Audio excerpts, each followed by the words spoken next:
Tahun 1964, ketegangan antara Indonesia dan Malaysia meningkat drastis setelah berbagai insiden perbatasan memicu serangkaian aksi militer di darat, laut, dan udara. Inggris, sebagai sekutu utama Malaysia, mulai mengerahkan armada perangnya dari Laut Tengah ke kawasan Asia Tenggara untuk memperkuat posisi strategis mereka. HMS Eagle, kapal induk andalan Inggris, tiba di perairan sekitar Singapura, sementara pesawat pengebom V milik Angkatan Udara Inggris, RAF, disiagakan untuk kemungkinan serangan udara. Di Pangkalan Udara Butterworth, Malaysia, pasukan Australia dari Royal Australian Air Force, RAAF, memperkuat pertahanan dengan merakit sistem rudal anti-serangan udara. Di pihak Indonesia, Jenderal Abdul Haris Nasution memperingatkan kemungkinan serangan balik dari Inggris dan Australia setelah patroli pesawat AURI beberapa kali mendekati wilayah Australia. Pada bulan November 1964, pesawat pembom Tu-16 AURI berhasil mencapai wilayah udara Darwin tanpa bisa dicegat oleh jet tempur Australia, memperlihatkan keunggulan teknologi Indonesia di udara. Sebagai tanggapan, Panglima KAKO, Marinir, Maijen Hartono mengumumkan bahwa Indonesia tengah mengembangkan roket antar benua dalam upaya memperkuat pertahanan nasional. Roket eksperimental Ahmad Yani yang dikembangkan oleh Angkatan Darat dan diuji di Batu Jajar, Jawa Barat, menunjukkan hasil signifikan dengan jangkauan lebih dari 30 km. Namun, di balik pernyataan itu, intelijen militer Indonesia menemukan bahwa Malaysia diam-diam telah mempersiapkan pangkalan roket strategis dengan dukungan Inggris dan Australia. Pangkalan yang berlokasi di pesisir timur Malaysia itu diyakini dapat meluncurkan rudal yang mengancam jalur penerbangan militer Indonesia di Sumatera dan Kalimantan. Dengan informasi yang semakin jelas, Markas Besar TNI merancang strategi untuk menetralkan ancaman tersebut sebelum pangkalan roket ini dioperasikan secara penuh.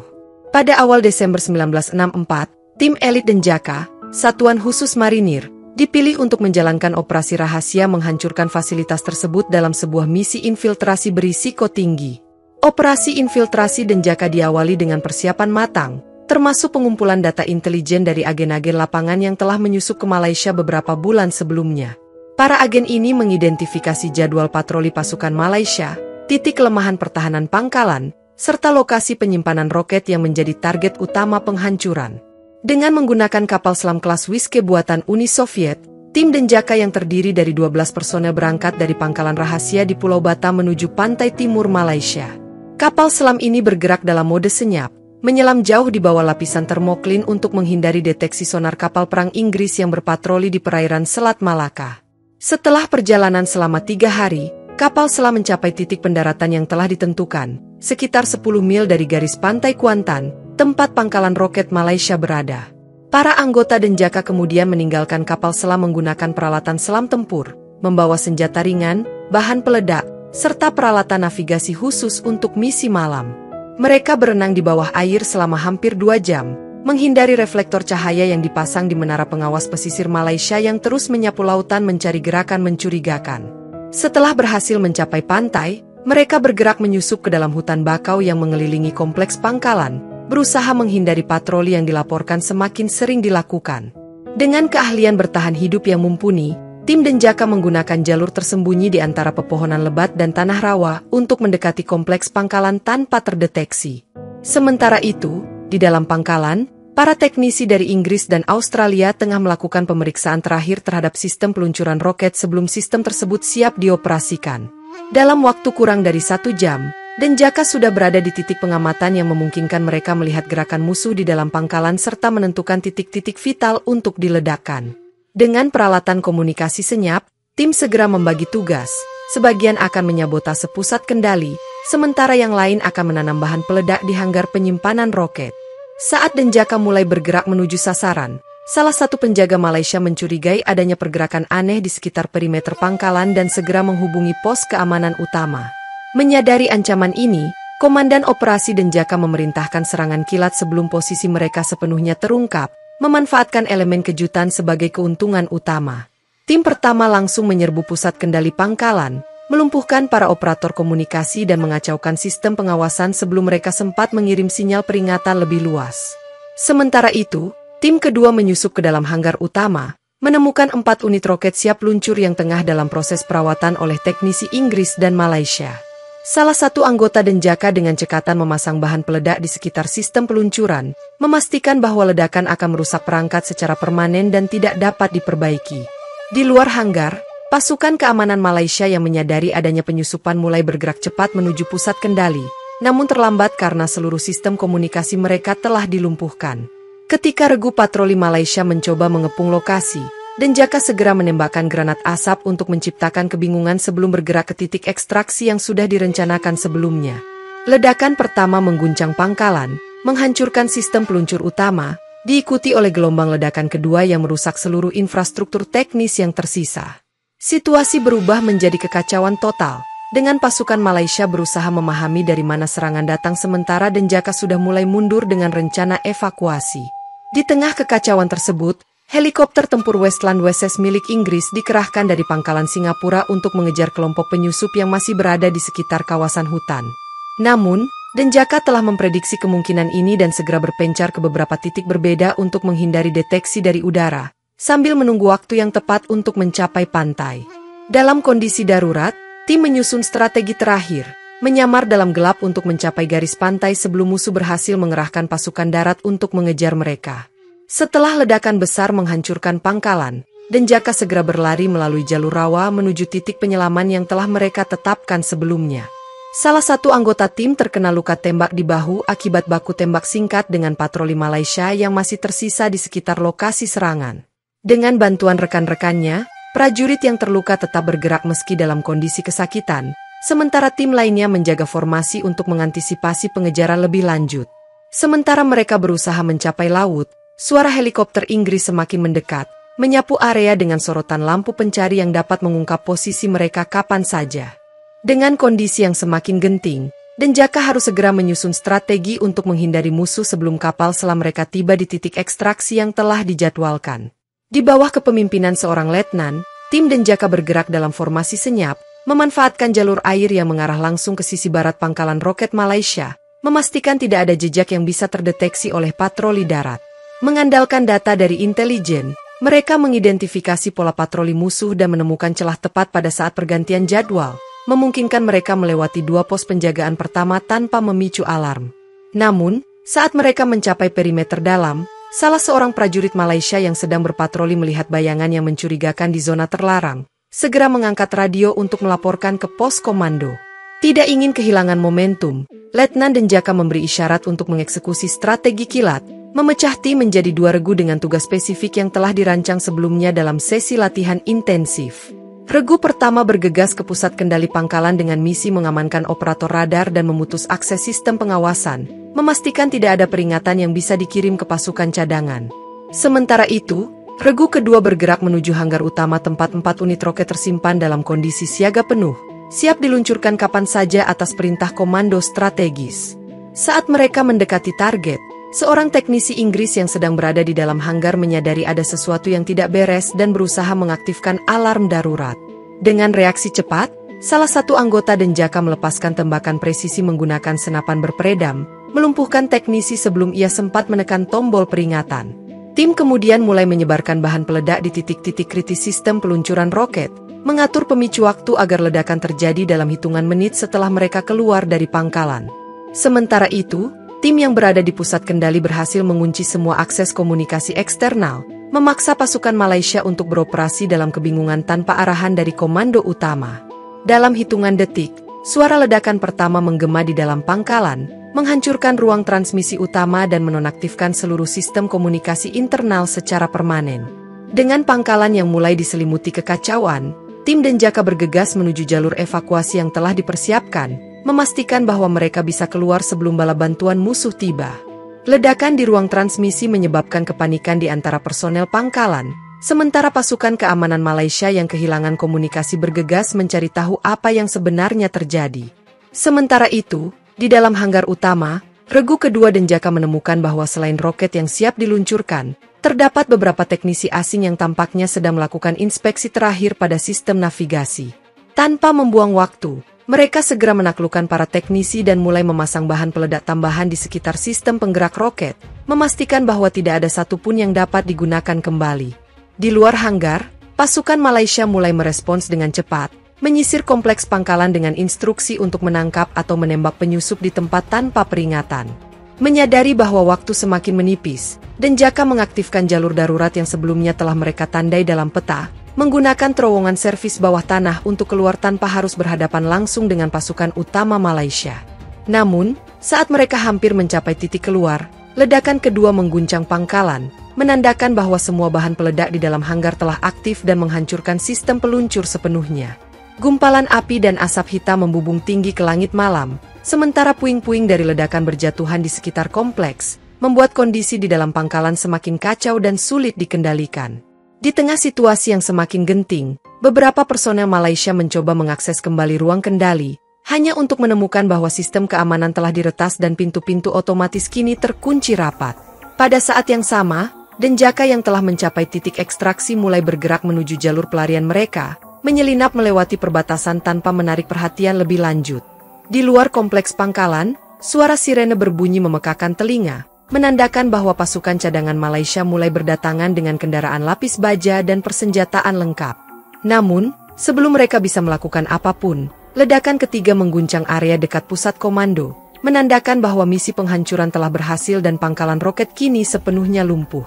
Dengan misi yang telah terlaksana sempurna, Denjaka bergerak cepat menuju titik ekstraksi akhir di perairan terdekat, meninggalkan pangkalan yang kini porak-poranda dan tidak lagi bisa digunakan. Dengan kondisi pangkalan yang telah hancur total, pasukan Malaysia mulai menyebar ke seluruh area dengan harapan bisa menemukan petunjuk mengenai siapa yang bertanggung jawab atas serangan ini. Denjaka, yang telah mencapai titik evakuasi di tepi pantai, segera menyiapkan perahu karet mereka untuk melarikan diri, menggunakan peralatan penyamaran agar tidak terdeteksi oleh patroli udara yang mulai berputar di sekitar lokasi. Namun, sebelum mereka bisa berangkat, sebuah kapal patroli Malaysia mendekat dengan kecepatan tinggi, memaksa mereka untuk segera menyesuaikan rencana dan mencari jalur alternatif. Sementara itu, sebuah pesawat tanpa awak milik militer Malaysia mulai menyapu area dengan sensor inframerah, mencoba mendeteksi kehadiran manusia di sekitar garis pantai. Menyadari ancaman yang semakin besar, Denjaka membagi tim menjadi dua kelompok. Satu tim bergerak melalui hutan bakau, sementara tim lainnya tetap di perahu untuk menunggu kesempatan melarikan diri. Di dalam hutan, mereka bergerak dengan kecepatan tinggi, menggunakan jalur yang telah mereka pelajari sebelumnya untuk menghindari kemungkinan pertemuan dengan pasukan darat Malaysia. Sementara tim darat bergerak menuju titik penjemputan sekunder, tim yang berada di perahu akhirnya menemukan celah untuk melarikan diri, mengarungi lautan dalam kegelapan malam tanpa menyalakan lampu sedikit pun. Namun, saat mereka mulai bergerak menjauh, sebuah kapal fregat Malaysia yang tengah berpatroli menangkap gelombang sonar dari perahu mereka, memicu pengejaran di tengah ombak yang semakin tinggi. Di tengah ketegangan itu, seorang anggota Denjaka segera menyiapkan suar gangguan elektromagnetik untuk membingungkan sistem radar fregat, memberi mereka kesempatan untuk mempercepat pelarian. Setelah beberapa menit yang menegangkan, suar berhasil mengacaukan sistem navigasi kapal patroli Malaysia, memungkinkan Denjaka untuk menyelinap keluar dari zona bahaya tanpa diketahui. Saat fajar mulai menyingsing, seluruh tim akhirnya berkumpul di titik ekstraksi yang telah ditentukan, di mana sebuah kapal selam telah menunggu untuk membawa mereka kembali ke Indonesia. Dengan misi yang berhasil dieksekusi tanpa kehilangan satupun personel, tim Denjaka kembali ke pangkalan dengan membawa kemenangan yang akan menjadi bagian dari sejarah operasi militer Indonesia. Saat tim Denjaka menyusuri hutan bakau yang gelap untuk menghindari deteksi, pasukan Inggris yang berbasis di Singapura menerima sinyal darurat dari Malaysia dan segera menyiapkan operasi tanggap cepat. Dalam waktu kurang dari 20 menit, dua helikopter tempur Westland WSS milik Royal Air Force lepas landas menuju lokasi kejadian, membawa pasukan khusus yang telah dibekali dengan perangkat pencari panas untuk melacak pergerakan penyusup. Namun, Denjaka yang telah memprediksi kemungkinan pengejaran udara, segera bergerak lebih dalam kerawa-rawa dengan kecepatan tinggi, menggunakan formasi menyebar untuk meminimalkan kemungkinan terdeteksi oleh sensor inframerah. Sambil terus bergerak, mereka menyamarkan tubuh mereka dengan lumpur dan dedaunan untuk menyatu dengan lingkungan sekitar, sebuah teknik yang telah mereka latih berkali-kali dalam simulasi pertempuran. Saat deru baling-baling helikopter mendekat, mereka dengan cepat membekukan semua pergerakan, berjongkok di balik akar bakau dan memastikan tidak ada sedikit pun gelombang panas yang bisa dikenali oleh radar musuh. Sementara itu, pilot helikopter mulai mengitari kawasan dengan pola berbentuk spiral, berusaha mendeteksi pergerakan yang tidak wajar di antara pepohonan yang rapat dan tanah berlumpur.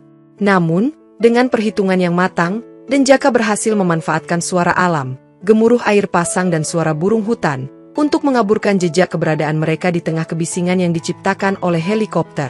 Setelah hampir 30 menit melakukan penyisiran, pasukan Inggris mulai meragukan efektivitas pencarian mereka, terutama karena alat sensor tidak menunjukkan tanda-tanda kehadiran manusia di area yang diperkirakan.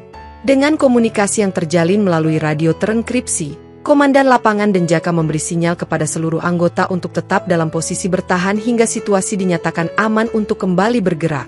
Tidak ingin membuang lebih banyak waktu dan bahan bakar, helikopter akhirnya menarik diri menuju pangkalan, sementara pasukan Malaysia yang masih berada di darat menerima instruksi untuk mempersempit radius pencarian. Dengan detik-detik yang semakin kritis, Denjaka mulai merangkak keluar dari tempat persembunyian mereka, memastikan bahwa jalur pelarian tetap terbuka dan tidak ada patroli musuh di sekitar. Tanpa membuang waktu, mereka kembali menyusun formasi dan melanjutkan perjalanan ke arah barat daya, menuju titik aman berikutnya di mana mereka dapat menyusun strategi untuk keluar dari zona berbahaya. Dalam perjalanan menuju titik ekstraksi, Denjaka dihadapkan pada rintangan baru ketika sebuah regu patroli Malaysia yang masih berjaga di sekitar pangkalan mendeteksi pergerakan mencurigakan di antara semak-semak. Tanpa peringatan, baku tembak singkat pun pecah, memaksa Denjaka untuk merespons dengan tembakan terarah sambil terus bergerak ke posisi yang lebih terlindungi di antara akar-akar bakau. Dalam insiden ini, salah satu anggota tim terkena tembakan di bahu kirinya, menyebabkan pendarahan yang cukup parah dan memperlambat laju pergerakan mereka secara keseluruhan. Dengan sumber daya medis yang terbatas, dua anggota Denjaka segera memberikan pertolongan pertama dengan membalut luka menggunakan perban kompresi dan menghentikan pendarahan sebisa mungkin. Di tengah tekanan waktu yang semakin sempit, tim harus membuat keputusan cepat, melanjutkan perjalanan dengan risiko memperburuk kondisi rekannya, atau mencari tempat persembunyian sementara hingga situasi lebih kondusif. Namun, sebelum mereka bisa mengambil langkah lebih jauh, suara gemuruh baling-baling helikopter kembali terdengar di atas kepala mereka, kali ini lebih dekat dan lebih intens dari sebelumnya. Dengan kondisi yang semakin kritis, mereka menggunakan kanopi pepohonan yang lebat untuk menyamarkan posisi dan memilih bertahan dalam diam, berharap bahwa patroli udara tidak menemukan keberadaan mereka. Selama hampir 1 jam, helikopter tempur terus melayang di udara, dengan pencarian yang semakin agresif, sementara Denjaka tetap menahan napas, menghindari gerakan sekecil apapun yang bisa menarik perhatian. Ketika akhirnya helikopter berbalik arah dan meninggalkan area tersebut, tim dengan cepat mengevaluasi kondisi rekannya yang terluka dan memastikan bahwa ia masih dalam keadaan cukup stabil untuk melanjutkan perjalanan. Dalam senyap, mereka kembali menyusuri jalur alternatif yang lebih aman, menghindari kemungkinan pertemuan dengan patroli Malaysia yang kini mulai menyisir area dengan lebih teliti. Dengan medan yang semakin sulit dan tenaga yang terkuras, mereka tetap berpegang pada satu tujuan, mencapai garis pantai sebelum fajar, di mana mereka bisa mendapatkan akses menuju titik ekstraksi utama. Saat langit mulai menunjukkan tanda-tanda pergantian malam ke dini hari, Denjaka akhirnya melihat tanda-tanda perairan terbuka di kejauhan, membawa harapan baru untuk pelarian mereka. Setelah menunggu dalam kegelapan selama hampir 3 jam, Denjaka akhirnya menerima sinyal dari kapal selam yang telah bersiap di perairan dengan posisi tersembunyi, menunggu instruksi untuk ekstraksi. Bergerak dalam keheningan mutlak, mereka mulai menyusuri rawa-rawa terakhir yang memisahkan mereka dari laut, menggunakan cahaya redup bintang sebagai satu-satunya panduan navigasi. Saat mereka mendekati garis pantai, rintangan terakhir muncul ketika sebuah patroli perahu Malaysia mendekat dengan kecepatan tinggi, memantau setiap sudut dengan senter berdaya tinggi. Menyadari bahaya yang mengintai, Denjaka segera merapat ke balik tebing karang, menunggu momen yang tepat untuk menyelinap ke dalam air tanpa terdeteksi oleh patroli musuh. Sementara itu, kapal selam yang berada di perairan lebih dalam mulai mengirimkan sinyal frekuensi rendah yang hanya bisa diterima oleh perangkat khusus yang dibawa oleh Denjaka. Dalam hitungan detik, keputusan diambil, tim harus segera memasuki air sebelum patroli Malaysia semakin mendekat, atau mereka berisiko ditemukan dan seluruh misi menjadi sia-sia. Dengan koordinasi yang ketat, mereka satu persatu meluncur ke dalam air, berenang dalam formasi tertutup menggunakan teknik renang tempur untuk meminimalkan gelombang yang bisa terdeteksi radar permukaan. Namun, di tengah perjalanan menuju titik penjemputan, seorang prajurit Malaysia di perahu patroli tiba-tiba melihat gerakan mencurigakan di permukaan air dan segera menyalakan lampu sorot. Dengan cepat, Denjaka menyelam lebih dalam, mengandalkan tabung oksigen kecil yang dirancang khusus untuk operasi bawah air jarak pendek, memastikan mereka tetap tersembunyi dari pandangan musuh. Dalam kondisi yang semakin menegangkan, kapal selam akhirnya muncul di lokasi yang telah disepakati, membuka pintu dek bawah air untuk menerima tim yang berhasil melarikan diri. Satu persatu, anggota Denjaka masuk ke dalam ruang dek sempit kapal selam, membawa serta rekannya yang terluka, sementara di atas permukaan, patroli Malaysia masih mencari-cari keberadaan mereka. Begitu semua anggota berhasil masuk, kapal selam segera menyelam lebih dalam, meninggalkan perairan Malaysia dengan kecepatan penuh, menutup misi yang hampir berakhir dengan malapetaka namun kini menjadi kebanggaan baru bagi pasukan khusus Indonesia. Dalam situasi yang semakin menegangkan, tim Denjaka bergerak cepat menuju titik penyelaman, memastikan tidak ada jejak yang tertinggal di garis pantai sebelum patroli Malaysia tiba. Begitu mencapai koordinat yang telah disepakati, mereka langsung menyelam dalam formasi tertutup, menggunakan perangkat pernapasan bawah air khusus untuk menghindari deteksi visual maupun termal. Dari kejauhan, suara mesin perahu patroli Malaysia semakin mendekat, dengan lampu sorot yang menyapu permukaan air, mencari tanda-tanda keberadaan penyusup yang mereka duga masih berada di sekitar area tersebut.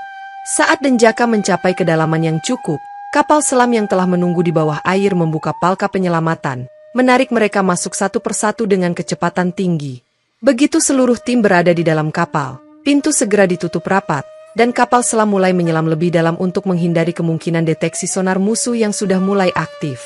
Sementara itu, di ruang medis darurat, anggota tim yang terluka segera mendapat perawatan intensif dari petugas medis kapal, memastikan kondisi stabil sebelum perjalanan kembali ke Indonesia. Dengan situasi yang masih penuh ketidakpastian, Kapten kapal selam menerima perintah untuk mengambil rute alternatif yang lebih aman, menghindari jalur patroli laut yang kemungkinan sudah dikuasai pihak Inggris dan Malaysia. Tidak lama setelah mereka meninggalkan perairan Malaysia, intelijen melaporkan bahwa beberapa kapal perang Inggris telah mulai menyisir area, mencurigai adanya aktivitas bawah air yang tidak biasa. Menggunakan teknologi siluman dan strategi navigasi yang cermat, kapal selam tetap berada di kedalaman aman, menghindari setiap kemungkinan kontak dengan armada musuh yang mulai waspada. Sementara itu, di dalam kapal selam, suasana tetap hening dengan setiap anggota Denjaka menunggu dengan tegang, mengetahui bahwa satu kesalahan saja bisa membuat mereka terjebak dalam situasi yang lebih buruk. Dengan kecepatan yang telah disesuaikan, kapal selam terus melaju ke arah perairan netral, menjauh dari zona berbahaya, sementara tim Denjaka mulai melakukan debriefing internal mengenai misi yang baru saja mereka tuntaskan.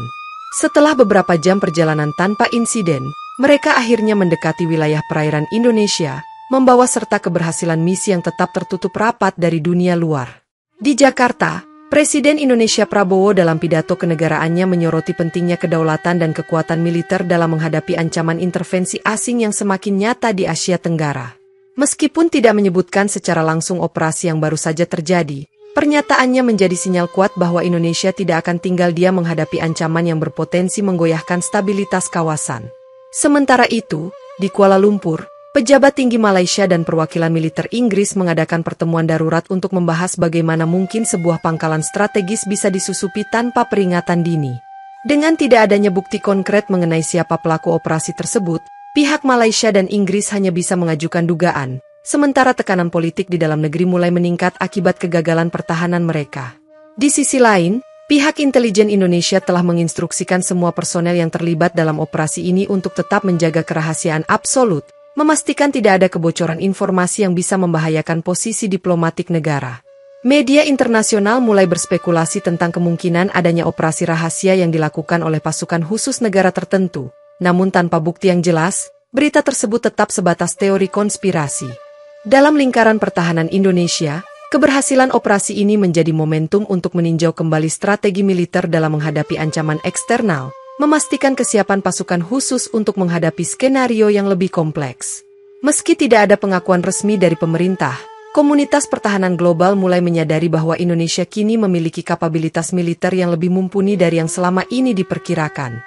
Sejumlah negara di kawasan mulai mengkaji ulang hubungan militer mereka dengan Indonesia, melihat bahwa kekuatan maritim dan pasukan khususnya telah menunjukkan efektivitas dalam operasi skala tinggi.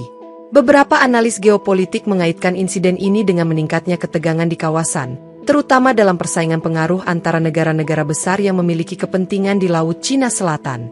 Namun, di balik layar, operasi ini tetap menjadi rahasia negara yang hanya diketahui oleh segelintir orang dalam lingkaran pertahanan, dengan semua catatan misi diklasifikasikan sebagai dokumen dengan keamanan tertinggi. Sementara dunia mencoba menghubungkan kepingan teka-teki yang masih buram, di Indonesia, mereka yang terlibat dalam misi ini kembali ke kehidupan normal mereka, tanpa tanda-tanda bahwa mereka baru saja menjadi bagian dari sejarah militer yang luar biasa. Di dalam lingkaran pertahanan Indonesia, laporan internal menyebut bahwa keberhasilan Denjaka dalam misi ini adalah bukti konkret bahwa kekuatan militer Indonesia telah mencapai tingkat yang lebih tinggi dalam operasi khusus. Teknologi canggih yang digunakan Malaysia dan Inggris terbukti tidak cukup untuk mendeteksi atau mencegah operasi infiltrasi ini, menandakan bahwa kemampuan strategis pasukan Indonesia sudah mampu bersaing di tingkat internasional. Di sisi lain, kegagalan Malaysia mempertahankan salah satu pangkalannya menciptakan ketegangan di antara sekutu mereka, terutama Inggris, yang merasa reputasi pertahanan mereka telah tercoreng akibat insiden ini. Dengan meningkatnya ketidakpercayaan terhadap sistem keamanan yang diterapkan di kawasan Asia Tenggara, beberapa negara mulai menyesuaikan strategi pertahanan mereka untuk menghadapi kemungkinan skenario serupa di masa depan. Meski insiden ini tidak pernah diumumkan secara resmi, dampaknya terasa dalam diskusi tingkat tinggi di antara negara-negara yang memiliki kepentingan di wilayah perairan strategis tersebut. Pihak intelijen Indonesia tetap waspada terhadap kemungkinan aksi balasan dari pihak yang merasa dirugikan, memastikan bahwa sistem pertahanan negara tetap berada dalam kondisi siaga tinggi. Beberapa laporan dari sumber-sumber tidak resmi menyebutkan bahwa Malaysia telah meningkatkan kerjasama dengan Inggris dalam hal pengamanan wilayah udara dan maritim setelah insiden tersebut. Dalam forum militer global, negara-negara mulai mempertimbangkan kembali peran Indonesia sebagai kekuatan maritim yang tidak bisa lagi dipandang sebelah mata. Sejumlah analis menyebut bahwa operasi ini telah mengubah dinamika strategi pertahanan di Asia Tenggara, menciptakan ketidakseimbangan baru yang bisa berpengaruh dalam waktu jangka panjang. Sementara di Indonesia, pasukan Denjaka yang terlibat dalam operasi ini tetap tidak disebutkan namanya, namun mereka telah membuktikan bahwa mereka mampu menembus batas pertahanan yang sebelumnya dianggap mustahil. Meski begitu, pemerintah Indonesia tetap menjaga sikap diplomatik yang stabil, memastikan bahwa hubungan dengan negara-negara tetangga tidak terganggu oleh spekulasi yang berkembang di dunia internasional. Namun, bagi mereka yang mengetahui apa yang sebenarnya terjadi, peristiwa ini menjadi bukti nyata bahwa Indonesia memiliki kekuatan yang mampu menghadapi ancaman apapun di masa depan.